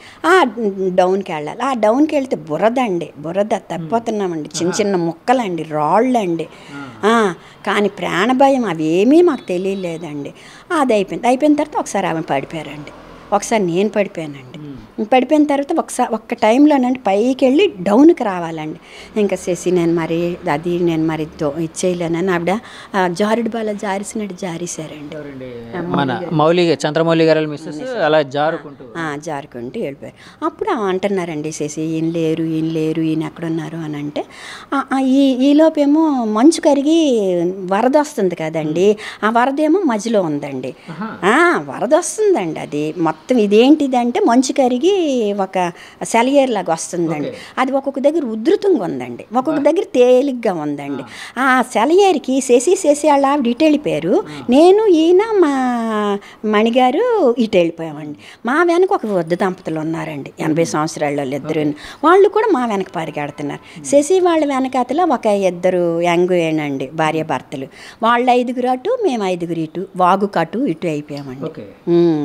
అలా పరిగెడుతూ ఉంటండి, మధ్యలో పడిపోయానండి కాళ్ళు తన్నుకొని. మా వారిని నన్ను ఎత్తిన తర్వాత మళ్ళీ ఒకరు పడిపోతున్నాం, కానీ పడిపోతుంటే శక్తి ఉండట్లేదండి, ఎందుకంటే అమాంతం ఎత్తాలండి ముగ్గురు అలా పడిన తర్వాత మళ్ళీ సెలయేరుకి వెళ్ళాము. ఆ సెలయేరు వెళ్ళినప్పుడు కూడా ఉధృతంకి రాకూడదు కదండి, అందుకని ఉధృతం తప్పిన తర్వాత అలా తిరిగి అటు నుండి అలా వెళ్ళి మళ్ళీ సెలయేరుకి వెళ్ళి మళ్ళీ పైకి వెళ్ళామండి. అప్పుడు కొంత దూరంకి వీళ్ళు స్ట్రక్చర్లు పట్టుకొని వస్తున్నారండి, ఆర్మీ వాళ్ళండి. స్ట్రక్చర్లు ఉన్నాయండి వాళ్ళ చేతిలో, చూశానండి ఒక 5-6 స్ట్రక్చర్లు. వాళ్ళు కూడా ఆయాసపడిపోయి వస్తున్నారండి. అప్పుడే మా అనుమానం చూసి ఇలా అన్నారండి. ఏమంటే ఇప్పుడు మీ ఎదురుగానే చంద్రమౌళి గారిని వాళ్ళు కాల్చారు కదండి, అది చూడగానే మీ పరిస్థితి ఏంటండి? అంటే ఎందుకంటే ఇప్పుడు అది చాలా ప్యానిక్ సిచ్యుయేషన్. అంటే మన ఎదురుగా కోడిని కోస్తూ ఉంటేనే చూడలేము, అలాంటిది మనతో సన్నిహితంగా ఉండే మనతో పాటు వచ్చిన ఒక అదేనండి నేను ఏంటంటే ఇంకా ఆయన లేరు, ఇప్పుడు ఏంటి చెయ్యాలి, ఆవిడని రక్షించాలి. దాంట్లోనండి ఒక విధమైన ఇది వచ్చేసిందండి, డీప్గా వచ్చేసిందండి. తెగింపు అంటే నేను మెడిటేషన్ కూడా చేసుకుంటాను, అందుకు కొంచెం వచ్చి ఇప్పుడు ఆవిడని రక్షించాలి. ఇప్పుడు ఆయన పోయిన అలాగే రారు, ఇప్పుడు ఉన్న ఆవిడని మనం రక్షించాలి, ఆవిడని రక్షించి బయటికి తీసుకురావాలి. అదే ఈయన కూడా అదే చెప్పారు, నువ్వేంటంటే ఆవిడతోటే ఉండు, నువ్వు ఏ ఫోను ముట్టకు, అన్నీ చూసుకుంటావు. ఆవిడకి ఆవిడ ఆవిడ ఆవిడ ఆవిడ ఆవిడ చేసి భయం వేస్తుందని నాకు చేతులు గట్టి కొట్టుకున్నారండి. అదంతా ఏంటంటే ఆవిడని రక్షించాలి, ఆవిడని వాళ్ళ పిల్లలకి అప్పచెప్పాలి. ఎలాగూ ఆయన మరి మేము అప్పచెప్పలేము అని మాత్రం నాకు మైండ్కి వచ్చి ఈయన కూడా చెప్పారండి, మణిగారినే నువ్వు చూసుకో. ఏమండి ఇప్పుడు చంద్రమౌళి గారిని కాల్చినప్పుడు మీరు ఎదురుగా చూశారు అన్నారు కదా, అంటే అప్పటికే ఆ మైదాన ప్రాంతం మొత్తం కొంతమంది శరీరాలతో ఏమైనా పడిపోయి అలాగే ఏమైనా ఉందా అండి? దూరంగా ఒకటి మాత్రం చూశానండి, అంతే. ఒక ఆయన పడిపోయి ఉన్నారు అంతే, అదొకటే చూశాను. తర్వాత మౌళి గారేనండి, మొత్తం అంతా ముందుకే ఉన్నట్టుగా ఉంది. మేము చాలా పెద్ద గ్రౌండ్ అండి, చాలా పెద్దదండి, చాలా పెద్ద గ్రౌండ్ అండి. మధ్యలో ఒక మొత్తం చాలా ఎన్ని ఎకరాలని చెప్పలేం కానీ చాలా ఎక్కువ పెద్దదేనండి. అయితే ఈ ఫస్ట్ అయినవన్నీ ఫస్ట్లో కాబట్టి మాకు కనిపించలేదండి. మధ్యలో మాత్రం ఒక ఆయనకి పడిపోయారు, ఆమె ఏడుస్తున్నారండి పక్కనే, అదొక్కటే నేను చూశానండి. చూసిన తర్వాత మౌళి గారిని చూసిన తర్వాత ఇంకా మరి కాల్పులు అయిపోయి వాళ్ళ ఆపరేషన్ కూడా అయిపోయినట్టుకొని వెళ్ళిపోయారండి. ఒక 10 minutes అంత పెట్టుకుంటారు కదా, అయిపోయిందండి. పెద్ద పెద్ద సౌండ్స్ నేను ఒక 20 విన్నానండి. మనం మేమేమిటంటే దీపావళి సామాన్ ఏంటి ఇక్కడ కాలుస్తున్నారండి, డాట్ అందులో అది ఓపెన్ ప్లేస్ అండి, అందులో రీసౌండ్ అండి, డాట్ మన బాగా సౌండ్లు వచ్చాయండి. ఒక 20 వరకు విన్నాను. ఆ తర్వాత ఏమో ఇంకా మరి ఇది లేదు, ఈ లోపేమో ఇటు ప్రక్క ఒకరు వచ్చేసారండి. మా వైపు వచ్చిన వాళ్ళు మాత్రం మేము వెంటనే దొరికిపోయాము. మీరు అప్పటికి అంటే వాష్రూమ్ దగ్గర ఉన్నారు, అప్పటికి ఫొటోస్ తీసుకోవడం అలాంటివి ఏం చేయలేదు కదండి. చేయకపోవడం వల్ల వాష్రూమ్ దగ్గరికి వెళ్ళడం వల్ల మీరు సేవ్ అయ్యారు. ఆయన వెళ్ళిన 5 minutesకేనండి, మేము వెళ్ళిన 5 minutes అంతే. మా వారు కొంచెం దూరం వెళ్ళి చుట్టూ చూస్తున్నారండి, అవంతా అందాలు. నేను వాష్రూమ్కి వెళ్ళలేదు, వాళ్ళు వాష్రూమ్కి వచ్చేటప్పటికి నేను ఎలా చూస్తున్నా, వాళ్ళు వాష్రూమ్కి వచ్చేసరికి వితిన్ 5 minutesలోనే దడ్మని ఏంటి అనేటప్పటికి టెర్రరిస్టులు వచ్చారు అని వాళ్ళందరూ. కాదు మేడం, ఇప్పుడు మీ ఎదురుగా అంటే మీరు ఫెన్సింగ్ దాటుతూ వస్తుండేటప్పుడు ఆ టెర్రరిస్ట్ చూసి అవతల వైపు వచ్చాడు ఎదురుగా అని అన్నారు కదండి, అంటే ఒక్కడనే చూసారా, మీరు ఎంతమందిని చూసారండి టెర్రరిస్టులని? అతను ఒక్కడే మీరు చూసారు, ఎందుకంటే మా దగ్గర వచ్చిన మీ దగ్గరికి వచ్చారు, మిగతా వాళ్ళందరూ వేరే మరి అక్కడ ఉన్నారు తెలియదు కానీ అతను మాత్రం మమ్మల్ని ఫాలో అవ్వకుంటూ మా వెనకను వచ్చేసాడండి. మేడం ఇప్పుడు చంద్రమౌళి గారు ఇలాగా లేరు అని అంటే ఆయన మరణాన్ని మీరు చూశారు, ఒకవైపు ఆయన భార్యకి ఆ విషయం తెలియకూడదు, ఆ సిచ్యుయేషన్ మానసిక పరిస్థితి అంటే ఆవిడ కూడా తన భర్త కోసం అంటే ఆవిడ చాలా ప్యానిక్గా వెతుకుతూ ఉండుంటారు కదండి ఆ సమయంలో. ఆమె అడిగారండి మౌళి గారు, ధైర్యంగా ఉన్నారు. నేనే కొంచెం ఇది ఆ మౌళి గారు మాత్రం ఎటు నిండైనా తప్పించుకొని వచ్చేస్తారు, ఎలాగో వచ్చేస్తారు అనుకున్నాం, ఎందుకంటే చల్లా చెదిరి అయిపోయాం కదండి అనుకున్నారు. అనుకున్న తర్వాత అప్పుడు నేను అన్నాను, మౌళి గారు కొద్దిసేపు పోయిన తర్వాత అంటుంటే, మౌళి గారు అక్కడ చెట్టు దగ్గర కూర్చున్నారు, కాకపోతే కొంచెం స్పృహ తప్పినట్టుగా ఉన్నారు, అందుకని వీళ్ళందరూ వెళ్ళి తెస్తారు మణిగారు అని చెప్పాను. మీరు చెప్పారండి, అంటే మీకు తెలిసినా కూడా చెప్పకూడదు. మళ్ళీ ఇంకోటి అండి, కరెక్ట్గా అంత అయిపోయిన తర్వాత ఇంకా కొంచెం ఉండేటప్పుడు అండి ఒక చిన్న ఒక 18-20 సంవత్సరాల పిల్లలండి అటు నుండి వచ్చారండి, వస్తున్నారు మాకు హెల్ప్ చేయడానికి. వచ్చిన వెంటనే మేము ఈయన చెయ్యి నేను నా చెయ్యి అయినా ఈయన ఆయాసపడిపోతున్నారు, అందుకని వాళ్ళు వచ్చి వెంటనే మమ్మల్ని చూసేటప్పటికేమో నేను అన్నాను భయ్యా హెల్ప్ మీ అన్నాను, అంటే ఆ అబ్బాయి ఏమో నా చేయి పట్టుకున్నాడు, ఇంకొక అబ్బాయికి ఏమో ఈ హెల్ప్ మీ అన్నాను, ఈవిడ చేయి పట్టుకోండి, ఇంకొక ఇద్దరు వచ్చి మాకన్నా పైన ఒక వృద్ధ దంపతులు అన్నారు అన్నాను, వాళ్ళని పట్టుకున్నారండి. వాళ్ళని పట్టుకొని అప్పుడు అనమాట మనలో అప్పుడు ఈయన కొంచెం మాకు రిలీఫ్ అయ్యి కొంచెం ఈయన వచ్చారండి. ఇంక వచ్చిన తర్వాత కరెక్ట్గా దిగానండి, ఏడుపు మొదలు పెట్టానండి. నాకు అంతవరకు ఇలా పట్టుకున్నానండి. పెట్టేసి ఉండి ఆవిడ కొంచెం దూరంలో ఉన్నారు, నేను ఇక్కడ ఉన్నాను. ఏడు పట్టి సీన్ పట్టుకొని మౌళి గారు మేడ మీద ఉండిపోయారండి, ఇది అయిపోయారంటే నన్ను ఊరిని ఒకసారి ఊరుకో. ఎవరండి? మీ హస్బెండ్ గారు. అంటే ఆవిడకి వినిపిస్తుందేమో, ఆయన భార్యకి తెలియకూడదు, ప్యానిక్ అయిపోతారన్న సరే ఇంకా కామ్ అయిపోయానండి. ఆవిడ పాప మౌళి గారు అని ఆవిడ ఏడ్చారు, నేను ఏడ్చాను. ఏడ్చేటప్పటికి తరువాత మాత్రం ఏం చెప్పాను, నేను చూశానండి, ఇలాగ అయిపోయింది. కానీ కన్ఫామ్ మాకు తెలియదు కదండి, అందుకు మరి అలాగా నేను ఈయన శశి గారు అనుకుని ఏంటన్నది అలా ఊరుకున్నామండి, అంతే. అండి ఇప్పుడు యాక్చువల్గా అక్కడ పిల్లలు వచ్చారు, యంగ్ బాయ్స్ వచ్చి హెల్ప్ చేశారన్నారు కదా, వాళ్ళు అక్కడ కాశ్మీరీ పిల్లలా అండి? వాళ్ళు వద్దనుకుంటానండి, ఏంటది డ్రైవర్లు అనుకుంటాను. డ్రైవర్లు కానీ లేదంటే ఈ గుర్రం బగ్గి పిల్లలు, మరి మొత్తం కాశ్మీర్ పిల్లలేనండి. మీరు అక్కడికి వెళ్ళడం కూడా గుర్రం బగ్గి మీద వెళ్ళారు కదండి, గుర్రాల మీద వెళ్ళామండి. కష్టమైన ప్రదేశమేనండి. వద్దని సగం త్రాకొచ్చి ఆగిపోయాం కూడానండి, ఆగిపోయామండి. మళ్ళీ ఎందుకండి, అంటే ఎలాగైనా ఇంత దూరం వచ్చాను చూద్దామని. మేము ఇద్దరం ఉండిపోతాము అంటే మరి నలుగురు అటు ఇద్దరు ఇటు అయిపోతారు, వద్దు రండి, అందులోనేమో ఫోన్ ఒకటి లేదు, మళ్ళీ అందరం తప్పిపోతాము, అందరం కలిసి వెళ్ళాము, అందరం కలిసి వచ్చేద్దామని మౌళి గారు అనడంతో మళ్ళీ వెళ్ళాం. మేడం ఇప్పుడు అంటే తర్వాత చంద్రమౌళి గారు ఇంకా లేరు అనే విషయం ఆయన మిస్సెస్కి, ఆయన భార్యకి తెలియగానే, అంటే ఇందాక ఫోన్లో ఆవిడ చూసుకున్నారు వాట్సాప్లో అని తెలిసింది, ఇందాక మీ హస్బెండ్ గారు చెప్పారు, ఆ విధంగా తెలిసింది ఆవిడకని. అంటే ఆవిడ పరిస్థితి ఎలా ఉందండి అప్పటికి? అసలు ఆవిడ చాలా కామ్ అండి, ఏం మాట్లాడరండి, చాలా కామ్ అండి ఆవిడ, ఏం మాట్లాడకపోయేటప్పటికి మాకు ఏంటంటే ఇంత అల్లర్లని మాకు తెలియదు, ఎందుకంటే కాశ్మీరు పిన్ డ్రాప్ సైలెన్స్ అయిపోయింది, అక్కడ విషయాలు ఏమీ తెలియట్లేదు. అదే శ్రీనగర్ నుండి జమ్మూ వచ్చాం, అక్కడ కూడా పూర్తిగా వాట్సాప్ మొత్తం అన్నీ క్లోజ్ అయిపోయి బంద్ అయిపోయి కాము కూర్చున్నామండి. కూర్చొని ఏంటది జమ్మూ నుండి ఢిల్లీ వచ్చామండి. ఢిల్లీ వచ్చి పక్కనే నేను కూర్చున్నానండి, ఎందుకో నేను ఇలా తిరిగానండి. ఆవిడ కూడా ఏంటో ఊసిపాకేమో ఇలా పెట్టుకొని ఇలాగా వాట్సాప్ ఓపెన్ చేశారండి. అంటే అప్పటికే ఆవిడకి ధైర్యం ఉంది, అంటే ఆవిడకైతే ధైర్యం ఉంది చంద్రమౌళి గారు వస్తారు అని. అంటే వీళ్ళు చెప్పారు కదండి, చిన్న హెడ్ ఇంజరీ అయ్యింది, వచ్చేస్తారు, ఐసీలో ఉన్నారు, మనం అదని. నేను ఆతరు చెప్పాను, ఏంటి శశి అలా ఉందంటే, కొంచెం మనము ఇక్కడ మనకి భాష తెలియదు, మనం లోపలికి వెళ్ళనివ్వట్లేదు, వెళ్ళిన వాళ్ళు రానివ్వట్లేదు, మణి గారు మనం వెళ్ళిపోదాము, మన ఊరు మనక బోల్డ్ మంది మనకి డాక్టర్స్ మన ఊరికి వెళ్తే, కాకపోతే ఒక నెల 2 నెలలు పడుతుంది అంటే 2 నెలలు కాకపోతే 6 నెలలు పెట్టిన పర్వాలేదండి, చిన్న ఐసీలో ఉంది, చిన్న ఇదంట, అందుకు మనం తీసుకెళ్ళిపోదాం, వెళ్ళిపోయిన తర్వాత మనం అక్కడ ట్రీట్మెంట్ చేసుకుందామనే చెప్పామండి. ఆవిడ కూడా అదే నమ్మారండి. చెప్తుంటే అందుకే మేము ఫోన్లు ఎత్తలేదు. వాళ్ళు ఫోన్ చేస్తుంటే వాళ్ళ పాపతో అంటుంది, అమ్మ నాకు ఏం చెప్పట్లేదమ్మా, ఏంటి నాకు తెలియట్లేదమ్మా అని ఆవిడ అంటుంటే, అప్పుడేమో ఆంటీ ఎవరున్నారు పక్కనే అంటే శశి ఆంటీ ఉన్నారని ఆవిడ చెప్పారండి. నాకు ఇచ్చారు. నాకు ఇస్తే ఆంటీ మమ్మీకి తెలియదా అని వాళ్ళ పెద్ద పాప అందండి. లేదమ్మా తెలియదు అని అన్నానండి. అప్పటికి మీరు వీళ్ళకి కన్వే చేశారు ఇన్ఫర్మేషన్, అంతే కదండి? అదే వీళ్ళు అంటే మీతో వాళ్ళ పాప ఏమో వాళ్ళ అమ్మగారితో మాట్లాడుతున్నారు. సో ఆవిడకి తెలుసు, ఆ పాపకి తెలుసు తండ్రి లేరు.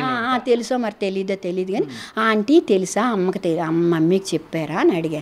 లేదమ్మా చెప్పలేదు అనేసి ఇంక నేను ఎక్కువ మాట్లాడలేదండి, వెంటనే ఇచ్చేసానండి. మేడం ఇప్పుడు యాక్చువల్గా అంటే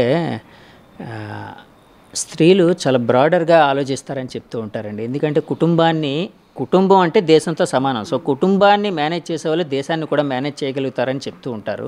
సో బ్రాడర్గా ఆలోచిస్తుంటారు, వాళ్ళ ఆలోచనలు కూడా చాలా గొప్పగా ఉంటాయని చెప్తూ ఉంటారు చాలామంది.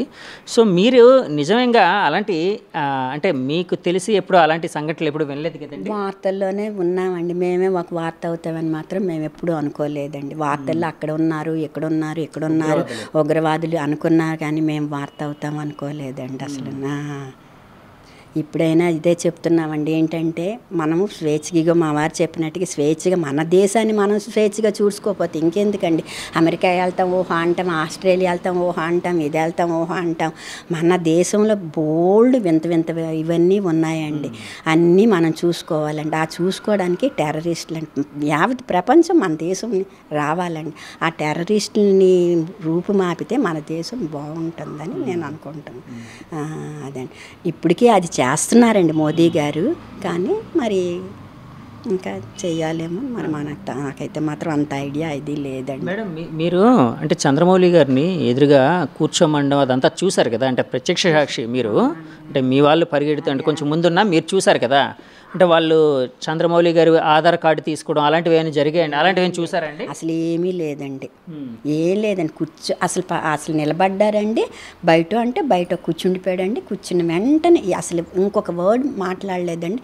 ఇతను కూడా అవ్వలేదు. అప్పుడే వాళ్ళకి టైం అయిపోతుందో ఏంటో తెలియదండి. టక్కుమని అన్నారండి, నిమిషం ఒక్క సెకండ్ అండి ఇలాగ అన్నారు, ఇలాగ వచ్చేసారండి. ఈ మాట కానీ ఉలుకు కానీ ఏమీ చేయలేదండి. అదే లాస్ట్. అయిన తర్వాత మాత్రం శాంతి శాంతి శాంతి అనుకుంటే మాత్రం ఆయన వెళ్ళిపోయారండి.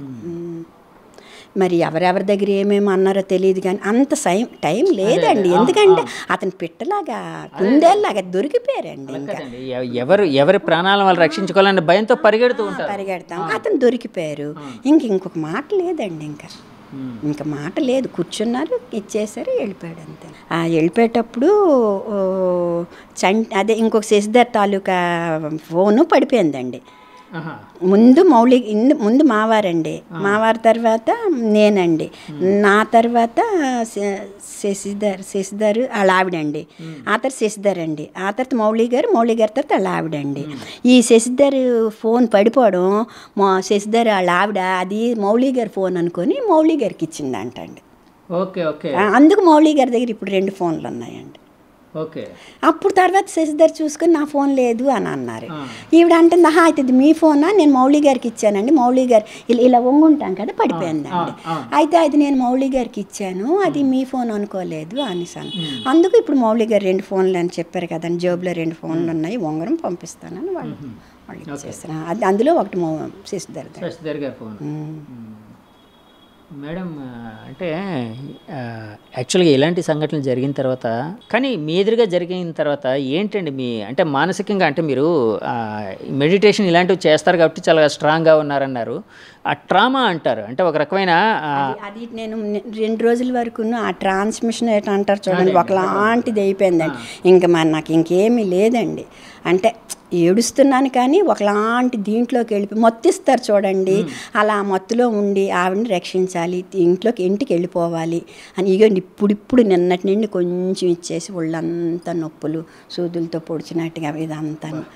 ఆవిడని మాత్రం సేవ్ చేయాలని అలాగని పట్టుకొనే ఉన్నానండి. రాత్రి అంతా ఆవిడ గదిలో పడుకోబెట్టుకొని ఒళ్ళో చేతులు చల్లగా అయిపోతుండేవండి ఆవిడవి. గట్టి పట్టుకొని చంద్రమౌళి గారు మిస్సెస్ ఎప్పుడైతేనండి ఆవిడ ఢిల్లీలో తెలిసింది కదండి, అది ఒక విధంగా మంచిది అనిపించింది నాకు. ఎందుకంటే ఢిల్లీ నుండి వైజాగ్ వచ్చిన వరకు ఆవిడ మైండ్ కొంచెం తేరుకోవడానికి లేదంటే సడన్గా అక్కడ చెప్పినది కదా, కొంచెం ఆవిడ అనమాట ఆవిడ మనసు ఇది అవ్వడానికి బాగానే అయ్యింది. తర్వాత ఏంటంటే అక్కడ మాత్రం శశి భయమేస్తుంది, శశి భయమేస్తుంది, శశి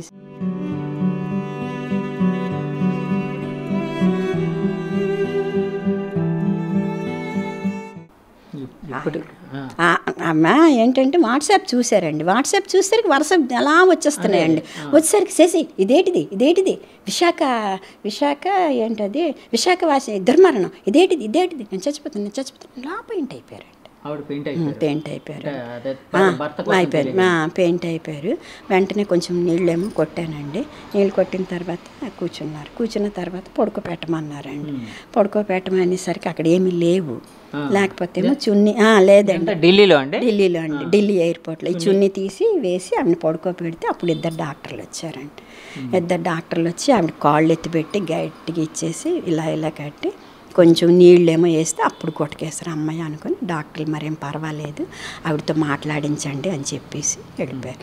కొద్దిసేపు పోయిన తర్వాత మణి మణి మణి మణి అంటే అప్పుడు చాలాసేపు అయిన తర్వాత లేచి సిసి నాకు ఏం అవ్వదు, ఏం పర్వాలేదు, నాకు ఏం అవ్వదు అన్నారు. అమ్మాయి అనుకున్నా. మేడం ఇప్పుడు ఆ జ్ఞాపకాలు అంటే ఇంకా ఇంకా నిద్రలోకి వస్తున్నాయండి? ఇంకా ఇంకా మరి వారం రోజులు అయ్యింది కదండి.